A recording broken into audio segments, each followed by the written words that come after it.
హైవ్యూర్స్ చాలా అంటే చాలా కోపం వచ్చిందండి. తెలిసి తెలియని వయసులో కొన్ని బూతులు ఏదో వాడాను అని చెప్పేసి అప్పుడప్పుడు మా అమ్మ వాళ్ళు కానీ మా అక్క వాళ్ళు నాకు చిన్న అప్పుడప్పుడు గుర్తు చేస్తారు. ఈ మధ్యలో లేదులేండి, పెద్దవాళ్ళు అయిపోయి టచ్ చేయట్లా. ఆ బూతుల్లో నాకు తెలియకుండా పల్లెటూరు కొన్ని ఘోరమైన బూతులు ఉన్నాయి. ఆ బూతులు ఒక్కసారి మైండ్లో తిరిగాయి కాసేపు. ఎందుకంటే దాన్ని చూస్తే నాకు అలాగే అనిపించింది. అర్చన పుట్టేవారు, వయసు 53 సంవత్సరాలు. మనిషిని అసలు అది దీన్ని అమ్మ నిజంగా నరకంలో కనీసం శిక్షలు ఉంటాయి, దానికి భూమి మీద వేయాలి. వయసు 53 సంవత్సరాలు, నాగ్పూర్లో టౌన్ ప్లానింగ్ డిపార్ట్మెంట్లో అసిస్టెంట్ డైరెక్టర్ క్యాడర్లో ఉంది. ఏ రోగం అండి దానికి అసలు? వాళ్ళ మామ అండి పాపం పురుషోత్తం పుట్టేవారు, వయసు 82 సంవత్సరాలు. ఆయన చూడడానికి మా తాతయ్య గుర్తొచ్చాడు. నాకు అందుకు కోపం వస్తుంది, అందుకు బాధేస్తుంది. నాకు వయసు ఎక్కువ ఉన్నటువంటి వారు ఏమాత్రం కష్టంలో ఉన్నారన్నా మనసు నిజంగా చూక్కుమనేది. అటువంటిది వాళ్ళని ఎవరైనా చంపారంటే వాళ్ళు ఇంకా నేను పక్క నుంచి చంపేస్తాను కోపం వచ్చింది నాకు. అలా చంపడం మన వల్ల కాదులే. కానీ అపరిచితుల్లో ఫస్ట్ నాలో రామానుజం వచ్చేస్తాడు. అయ్యో ఏమిటి ఇలా జరిగింది ఏంటని బాధ వచ్చింది. అలా తెలియకుండా అపరిచితుడు వచ్చేస్తాడు అనమాట. అలానే ఏం చేయలే, బాధను ఎక్స్ప్రెస్ చేస్తాడు అంతే, కోపంతో ఆవేశంతో. చట్టాలు రూల్స్ అవన్నీ మాట్లాడు. ఇక్కడ అలాగే ఉంది నా పరిస్థితి. 300 కోట్ల రూపాయలు ఆయన చనిపోతే వచ్చే డబ్బు. పురుషోత్తం చనిపోతే వచ్చే డబ్బు 300 కోట్ల రూపాయలు. అక్షరాల స్వయాన ఆయన ఈమె మొగుడి యొక్క నాన్న, అంటే ఏంటి, సొంత మామ. ఈ చెత్త మొండ ఆ మామని చంపితే మరి వచ్చే డబ్బులతో ఏం కట్టుకునేదో ఏం ఊరేగితే కాదు. అరే ముడ్డి కింద 53 సంవత్సరాలు వచ్చే ఏమాత్రం అటు ఇటు తేడైతే మధ్యలో ఎప్పుడైతే చచ్చిద్ది. ఇంకా బతికితే మహా 20-30 సంవత్సరాలు బతికిద్ది. ఆల్రెడీ దాని దగ్గర ఆస్తుంది, ఇంకేం చేసుకోవడానికి. 300 కోట్ల ఆస్తి కోసం మామని చంపించిందండి. ఎలా కూడా తెలుసా? అది కూడా ఆయన భర్త దగ్గర డ్రైవర్గా పనిచేస్తున్నాడే, అతనితో డీల్ కుదుర్చుకుంది. ₹1 కోటి డీలు.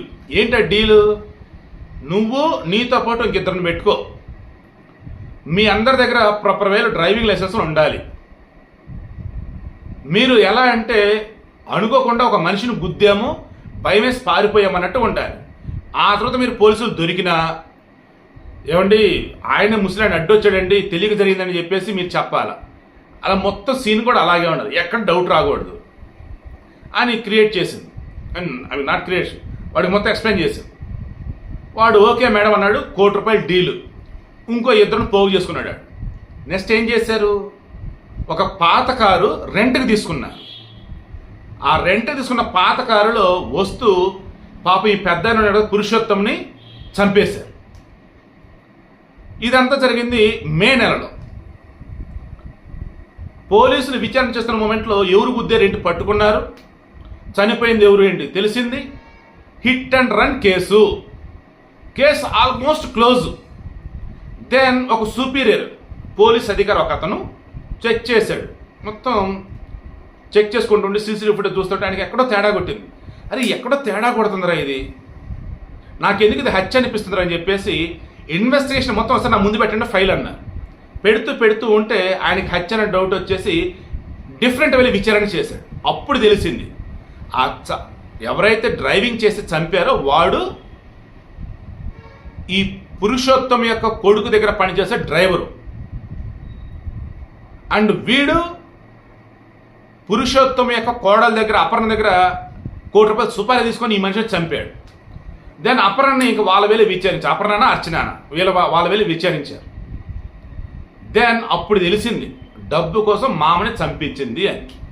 ఏం చేయాలి చెప్పండి దీన్ని? ఇంకా అసలు 53 సంవత్సరాల వయసులో ఏం ఊరేగుతాను డబ్బులతో? మళ్ళీ దానికి మస్తు గవర్నమెంట్ జాబు, మస్తు పైసలు వస్తాయి. మరలా ఆ టౌన్ ప్లానింగ్ డిపార్ట్మెంట్లో అసిస్టెంట్ డైరెక్టర్ అంటే ఖచ్చితంగా మనిషిని మామని చంపించింది, లంచాలు ఎందుకు తీసుకుని గట్టిని తీసుకునిద్ది. మరి ఇంకేం ఊరేగటానికి? బంగారంతో విగ్రహం చేర్చుకునిద్ది దానికి. అది మా జీవితం అనకూడదు. కానీ వయసులో పెద్దలను ఎలా చంపాలనిపించింది? మరి అలా చెప్పి పిల్లలను కుర్రలు చంపను కాదురా బాబు. కనీసం జాలి అనేది ఉండిద్ది కదరా బాబు. దారుణం.